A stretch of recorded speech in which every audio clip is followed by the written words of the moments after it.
Welcome back to the Hide. Today we're back in the fun room. We're going to be taking a look at a new project for this year.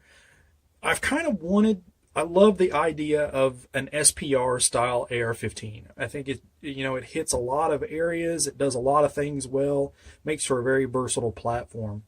But I think it would be so cool to have an SPR, but in a 6.5 Grendel. So this is going to be part one of our project SPR Grendel. So I'm going to go over the upper parts that we chose for this, kind of give you guys an idea of my thought process behind this. Is going to be somewhat of a budget build.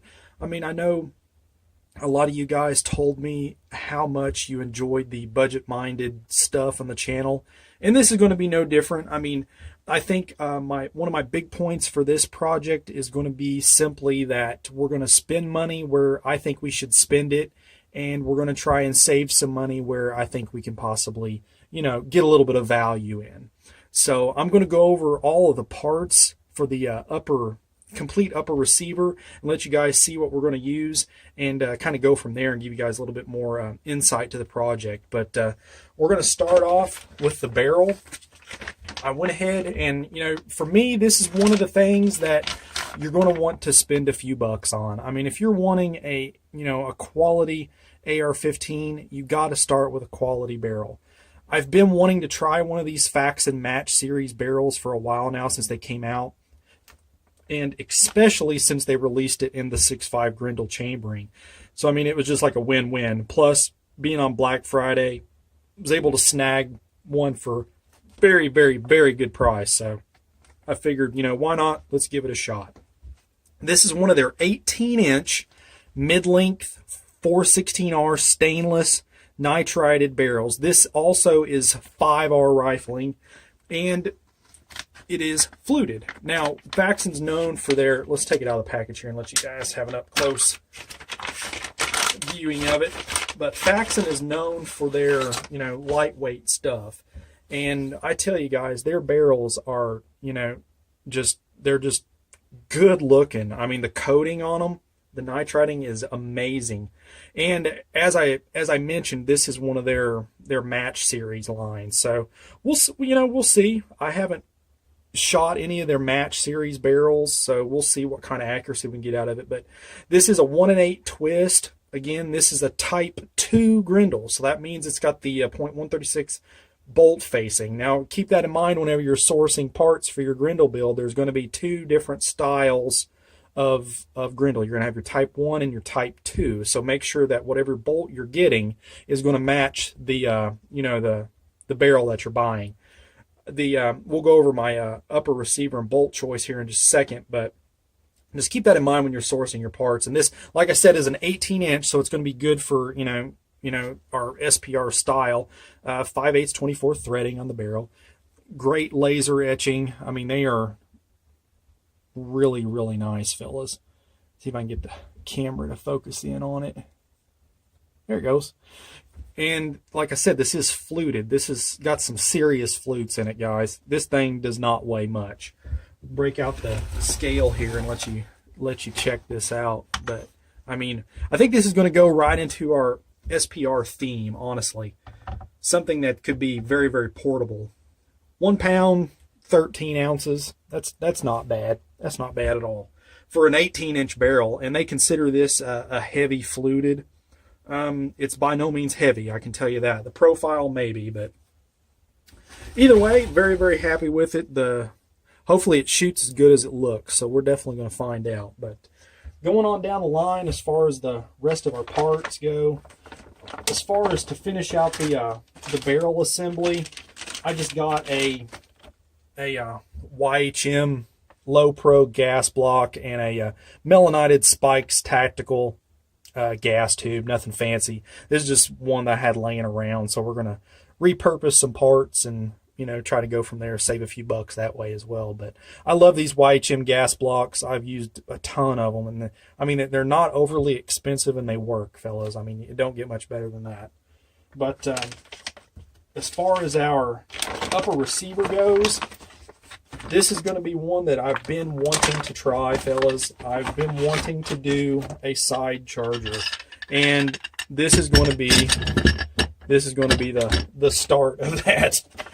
But I was able to pick this up from Patriot Arms and Supply. They have a Type 265 Grendel side charging upper assembly, and pretty good price too. And I have to say, taking a look at it and everything, it's very well put together. I mean, I'm really impressed. I have not bought anything from this company before. I don't really know a whole lot about them. I did a little bit of research, didn't really find anything bad, but the bolt carrier is really nice. It's nitrided, and it's MPI Grendel bolt and a Type 2. Now, since we're matching or mismatching our bolt with a barrel, they're not coming, you know, headspace or nothing like that. I will be checking headspace with Forster gauges with this. So just to kind of give you guys a heads up, you know, is it really necessary? Maybe, maybe not, but just for the, you know, peace of mind, we're going to check it just to be sure. But like I said, it is a side charging upper. I mean, the finish and machining is superb. I'm really impressed with it. The staking is sufficient.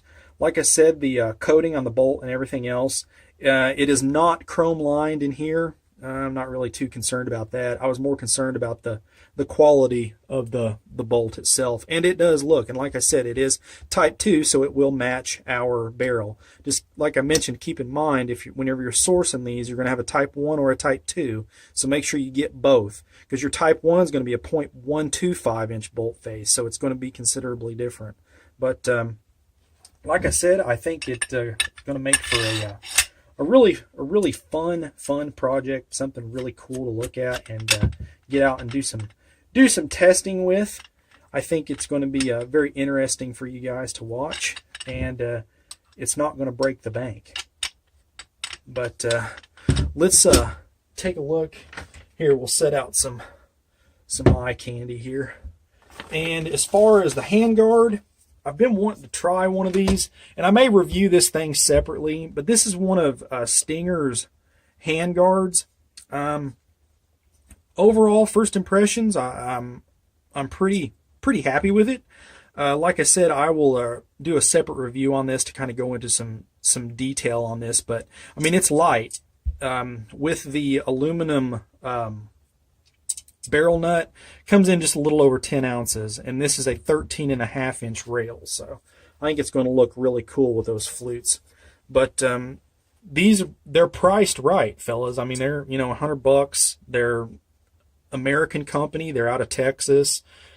Really easy to deal with. Really nice guys to talk to and ask questions with. So we'll see how it does. It'll be a good test bed for it, I think. But and then, of course, we're going to use one of YHM's QD brakes on this, so we can suppress it, obviously, and go that route as well. But I think so far, this is going to really line out our complete upper assembly. Again, you know, not a ton of money, but something I think will get the job done with a quality barrel and a quality bolt. So most definitely stay tuned for part 2. I think this is going to be a really fun series for you guys to see it come together. But in part 2, we're going to go over our lower choice as well as components.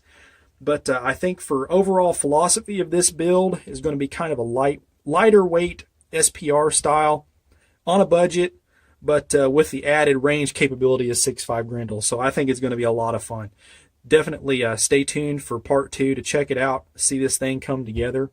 If you got any questions on this, feel free to post them up. Please give the video a like and subscribe to the channel. It definitely helps us out. And as always, fellas, shoot straight. Later.